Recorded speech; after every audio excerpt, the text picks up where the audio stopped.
Hi, today I present to you one of my special patients. Her name is AP. AP is a 52-year-old African American female who presents to the clinic today with complaints of shortness of breath, some fatigue, headache, and running nose, running for about a week now. These symptoms started when she had inhaled some toxic substances from her environment. The headache has been constant and throbbing, but does not radiate to any other parts of her body. Her breathing becomes labored when she's in the house or walking. However, it is relieved with rest. The patient has taken some Tylenol, 325 milligrams, to relieve the headache. And also she has denied any form of fever or chills. Her headache is rated 5 over 10, and patient is in the clinic today seeking relief to return to her normal activities. Last menstrual period was about a week ago, and there are no non-diagnostic allergies for this patient. Her past medical history includes some essential hypertension, some form of depression, and stenosis. Family history includes her father, who has some hypertension and diabetes.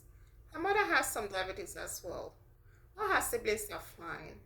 They are all alive and well. At this time, patient is only taking Tylenol 325 milligrams. Social history, patient has denied any form of alcohol or drug use. And for the review of symptoms, we found out that for this patient, there has been a change in energy level, some fatigue present. There has been also some running nose, and patient has denied any form of chest pains or palpitations. There is shortness of breath present, and also patient feels very tired and weak in the morning hours. So for this patient, we also found out that there has been some nausea present. Her last bowel movement was about yesterday, and all her vital signs are stable.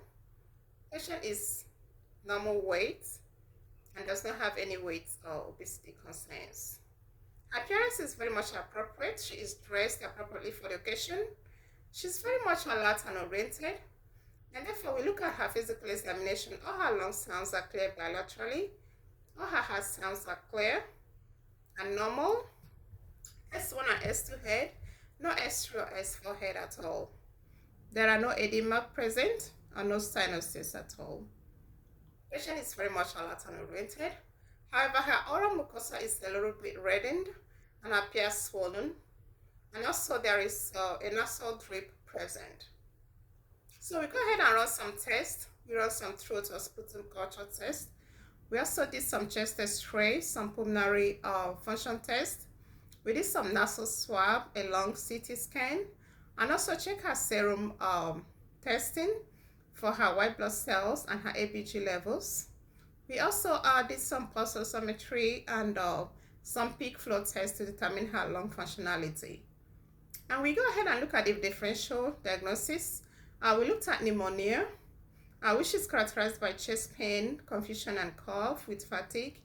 We ruled this out because the chest x-ray came out with no infiltrates present. And for common cold, as the second diagnosis, characterized by fever, runny nose, and all the nasal congestions. We ruled this out because there are no elevated white blood cells present, and there are no fever at all. So for allergic rhinitis characterized by a reaction to an allergen mediated by the IgE antibodies, we also ruled this out because patient is not reported to have been allergic to any environmental or seasonal allergens. So our main diagnosis is chronic sinusitis. Chronic sinusitis is characterized by sore throat, stuffy nose, and cough lasting for less than 10 days.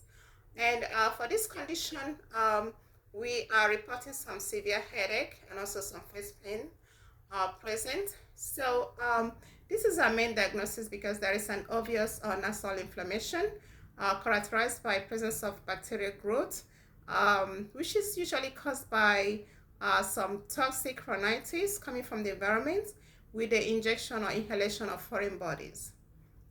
So this will be our main diagnosis, and we'll go ahead and look at the treatment plan. We are going to give her some levofloxacin. Levofloxacin 750 milligrams, prednisone 20 milligrams, some Pro A, FHA, HFA, and some benzonatate with a cough. So we are going to ask our patient to follow up in 5 days, and also to take all her medications as prescribed, practice good hygiene, wear mask, and report any changes. And we are going to refer her to an infectious disease specialist if symptoms do not relieve after 5 days. So our ICD-10 code is J32.8, and we encourage our patient to take all her flu injections as well, and also make sure she avoid any contact with infectious materials. So to follow up in 5 days and make sure everything is good.